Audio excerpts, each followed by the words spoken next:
আলাইকুম ও রহমতুল্লাহি ওবরকাত। আশা করছি মহান আল্লাহর রহমতে আপনারা সকলেই ভালো রয়েছেন। আলহামদুলিল্লাহ, আমি আপনাদের দোয়াই এবং আল্লাহর রহমতে ভালো রয়েছি। আজকে বাজার আমরা গভীরভাবে অবলোকন করেছি, যেটা আমি গতকাল আলোচনায় শেষে বলেছিলাম যে আমাদের রবিবার দিন মার্কেট ডাউন ট্রেনে অথবা নেগেটিভ বা সূচকের পতন যেটাই হোক না কেন, আমরা চেয়েছিলাম যেন লেনদেন 700 কোটি টাকা হয়।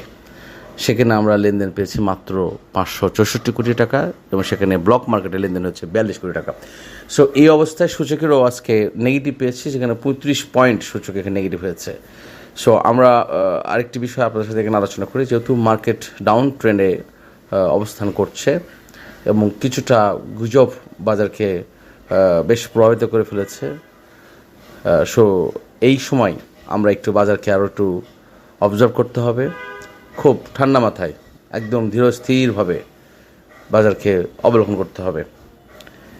তবে গুরুত্বপূর্ণ বিষয় হচ্ছে যে মার্কেট ডাউন ট্রেনের সময় প্রকৃত ইনভেস্টরদের জন্য কিন্তু এখন উৎকৃষ্ট সময়।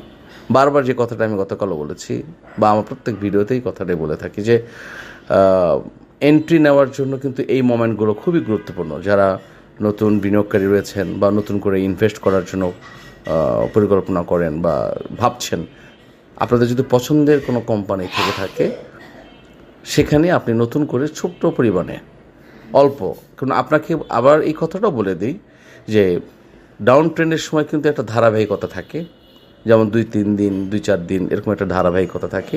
আবার আপ ট্রেনের সময় কিন্তু একটা ধারাবাহিকতা থাকে।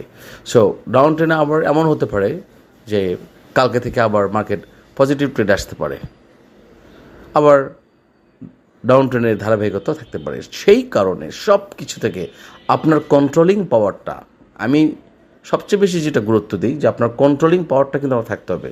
সো এই মার্কেটের কন্ট্রোলিং পাওয়ারটা কি?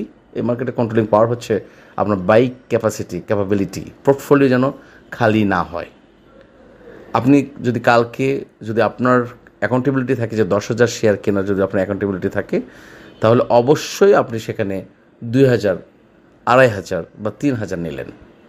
আপনার বাকিটা আপনাকে এই ক্যাপাবিলিটি আপনাকে সংরক্ষণ রাখতে হবে, পোর্টফোলিওতে অবস্থান নিতে হবে, যেন যে কোনো মুহূর্তে যখন মার্কেট আবার কারেকশানে যায় বা আবার যদি কেনার পর সূচকের পতন হয়, কিংবা আপনার কালেকটিভ প্রোডাক্টের প্রাইসের যদি পতন হয়, আপনি যেন সেটা আবার সংগ্রহ করতে পারেন।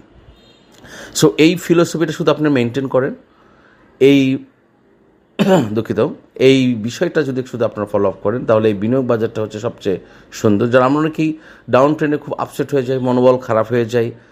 দেখুন, যারা আপনি একটু চিন্তা করে দেখবেন, যারা কেনার মুডে রয়েছে, বাই মুডে রয়েছে, তারা দেখুন খুব আনন্দিত, কারণ ডাউন ট্রেন্ডে তারা তো সেই অপেক্ষায় আছে।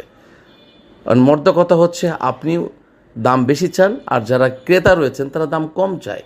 সো আপনি সবসময় এই দুই মুডে আপনাকে অবস্থান করতে হবে। তার একমাত্র সোর্স হচ্ছে আপনাকে ক্যাশ ফ্রি রাখতে হবে, অলওয়েজ ক্যাশ ফ্রি রাখতে হবে। এখন আপনাদের আরেকটা প্রশ্ন আপনারা করে থাকেন, এত টাকা পাবো কোথায়? আমি কিন্তু আপনাকে বলি নাই যে এত টাকা। আপনি যে টাকাটা নিয়ে ইনভেস্ট করতে আমরা মরিয়া হয়ে যাই, পোর্টফোলিওতে টাকা রাখতে পারি না, ধামধুম করে একদম কিনে পরের দিন থেকে আবার পোর্টফোলিও জিরো করে ফেলি, সেটা না করে অল্প, আপনার অ্যাকাউন্টেবিলিটি অনুসারে আপনি অল্প অল্প করে কিনবেন। আপনার অল্প অল্প প্রফিট নিয়ে আপনি বের হবেন। অনেকেই কিন্তু বেশি প্রফিট লাভের আশায়, এই কথাটা আজকে একটু বলেই দেই, অনেকেই কিন্তু বেশি প্রফিট লাভের আশায় বিক্রি করেন না। ভাই, আপনি 10% প্রফিট গেইন হয়েছে, আপনি প্রফিট নিয়ে নেবেন। আপনার 15% প্রফিট গেইন হয়েছে, আপনি নিয়ে নেবেন। অনেকেই আবার এটা নেয় না, সেটা রেখে দেয়, কিন্তু আবার বাজার কারেকশন যখন হয় তখন তারা বেশি আফসোস করে। সো সেই জায়গা থেকেও আমাদেরকে বের হতে হবে। সো আজকে বেশি আলোচনা নয়, আমাদের যে কোম্পানিগুলো ছিল যেগুলো নিয়ে আপনার সাথে আলোচনা করেছি, সেগুলো আপনার সুদৃষ্টি রাখবেন। আমি যারা নতুন করে আজকে ভিডিও দেখছে, শুধু তাদের জন্যই আমার কোম্পানির নামগুলো আমি একটু আবার আলোচনা করছি। সেটা গতকাল যে কোম্পানির নামগুলো ছিল, যেমন দেখুন, আমি এখানে গতকাল সিএনজি, নাভানা সিএনজি নিয়ে কথা বলেছিলাম, যে যদি এটা এ গ্রুপে এসেছে, জেড গ্রুপ থেকে, তারপরে কিন্তু একটা মানে ঝাঁকুনি কিন্তু আসবে বাজারে, কিন্তু এটা কিন্তু খুব কমন ফ্যাক্টর যে ঝাঁকুনি কিন্তু আপনাকে দিবে। সো এটা মাথায় রাখতে হবে। হ্যাঁ, বেস্ট হোল্ডিংয়ের ঝাঁকুনি, এন পলিমারের ঝাঁকুনি চলছে, রবির, মানে এগুলো প্রত্যেকটাই কিন্তু আপনার কাছে খুব দৃষ্টি আকর্ষণের একটি বিষয়, ফ্যাক্টর। বাট এই যে আমরা বাজারকে বিভিন্ন রকম গুজব, হাইপ এসব থেকে আমরা বের হতে পারছি না। আমরা একটু মানে অস্থিতিশীল পরিবেশের মধ্যে সবসময় বসবাস করছি, এটাও একটা কারণ। আর আমাদের এই বাজারটাকে আসলে একটা শ্রেণী সবসময় এই প্যানিকের মধ্যে রেখে দিতে চায়, তারাই বেশিরভাগ মূলত পক্ষে গেইনার হয়। যেমন আজকে অনেকগুলোর দাম হু হু করে বেড়ে গেছে, বারবার এখানে নজরদারি হচ্ছে, নোটিশ হচ্ছে, কোনো তোয়াক্কা নেই। যেমন আপনার জিকিউ বল পেন, এগুলো আমি আর নাম বলতে চাচ্ছি না। তো আমরা খুব সচেতন হব প্লিজ, প্রিয় বিনিয়োগকারী ভাইয়েরা। আপনার এইসব জায়গায় অতি লোভের বশবর্তী হয়ে আটকে যদি যান, পরে কিন্তু এই আপনার নিয়ন্ত্রণ সংস্থা গালাগালি করে কোনো লাভ হবে না।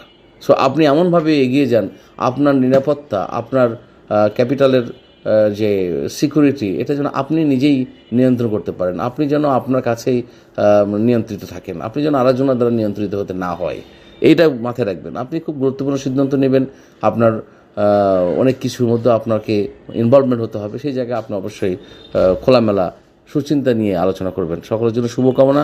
আজকে এখানেই। আর নামগুলো একটু বলে দিই। নাভানা সিএনজি ছিল গতকাল, যে 22টি কোম্পানি ছিল, আমি নামগুলো বলে দেবো একটু শেষের দিকে, মনোযোগ সঙ্গে থাকবেন। তবে কালকের বাজারটা নিয়ে আমি খুব বেশি আশা হতো কিছুটা রয়েছে, যেমন ডাউন ট্রেন্ডে রয়েছে। অনেকে যদি ফার্স্ট আওয়ারে বেশি পরিমাণ প্যানিকড হয়ে যায়, ভয় পেয়ে যায়, যারা হয়তো প্রফিট গেইন করে নেয় লস হওয়ার ভয়ে, অনেকে যদি এটা মানে আতঙ্কিত হয়ে যায়, তাহলে বাজার কালকেও ডাউন ট্রেনে যেতে পারে। আর যদি বিনিয়োগকারীরা যে বুঝতে পারে যে না, গতকাল যেহেতু সূচকের একটা নেগেটিভ হয়েছে, আমি ভয় নেই, বাজার ঘুরে দাঁড়াবে, তাহলে বাজার আবার পজিটিভের দিকে মুভ করতে পারে বলে বিশ্বাস করি। সো সেই জায়গায় আমাদেরকে অবশ্যই ভাবতে হবে। এবং আমি এরকম কোনো নামগুলো আবার বলছি, যেমন 1 নম্বর রয়েছে নাভানা সিএনজি, 2 নম্বর বেস্ট হোল্ডিং, 3 নম্বর এন পলিমার, 4 নম্বর রবি, 5 নম্বর বিএসসি, 6 নম্বর ফুয়াং সিরামিক, 7 নম্বর মুন্নু ফেব্রিক্স, 8 নম্বর নাভানা ফার্মা, 9 নম্বর কেয়া, 10 নম্বর এসপি সিরামিক, 11 নম্বর মির আক্তার, 12 নম্বর কেপিসিএল, 13 নম্বর আইএফআইসি, 14 নম্বর সিবিওপিআরএল, 15 নম্বর লাভেলো, 16 নম্বর ফেকডিল, 17 নম্বর ইফাদ অটো, 18 নম্বর মালিক স্পিনিং, 19 নম্বর ন্যাশনাল টিউবস, 20 নম্বর বসুন্ধরা পেপার মিলস লিমিটেড, 21 নম্বর অ্যাপেক্স ফুড আর এনভয়টেক্স। সো এখানে অ্যাপেক্স ফুডে খুব ভালো করেছে, এটা আমরা জানি যে লভ্যাংশ দেওয়া হয়েছে। এনভয়টেক্সও ভালো করেছে, বাট আমরা এই শুধু ভালোটা আমরা চাই না, বলতেছি না আমি। আমার কথাটা অর্থ একটাই, যে আপনার অ্যাকাউন্টেবিলিটি অনুসারে আপনাকে এগিয়ে যেতে হবে। ডাউন ট্রেন্ডটা হচ্ছে মূলত এন্ট্রি নেওয়ার জন্য পারফেক্ট সময়। সো এবং সেটা মাথায় রাখতে হবে, যদি সূচকের আবার কারেকশনে আপনি যেন আবার সংগ্রহ করতে পারেন। সো আজকে এখানে বিদায় নিচ্ছি, সকলের জন্য শুভকামনা। ইনশাল্লাহ আগামীকাল বাজার পর্যালোচনা করতে হবে, দেখতে হবে, এবং সকলের জন্য শুভকামনা রইল।